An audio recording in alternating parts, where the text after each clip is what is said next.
Andrew Hasman here from RE/MAX.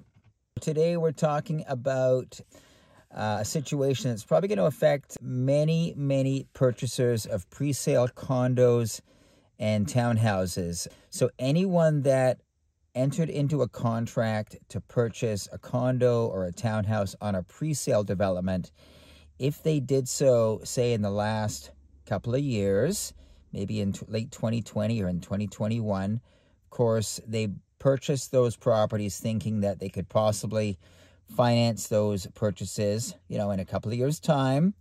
Back then, when interest rates were 1.8 or 2% for a fixed 5-year, thinking that maybe that's what the rate would be, when they closed on the property in a couple of years. So fast forward to here we are, 2023.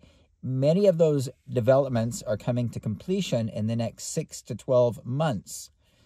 And so people are going to be in for a fairly, rude awakening when it comes to having to finance these presale purchases. The interest rates now on a fixed 5-year, north of 5%, 5.5% in some cases.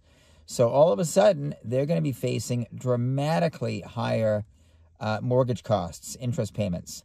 And so all of a sudden, that's going to be an issue for a lot of condo and townhouse purchasers of these presale developments, is that the mortgage rates are going to be dramatically higher than when they purchased these presales 2 years ago or thereabouts. If anyone bought for investment and they're going to rent these properties out, well, all of a sudden, the increased cost of borrowing, the finance cost, is really going to throw the numbers out and probably won't make a lot of sense financially as an investment, because if you're buying property in Vancouver and have been for the last many years, you're lucky if you can get a 3.5 cap rate or better. Typically, it's anywhere between about 2.5 and 3.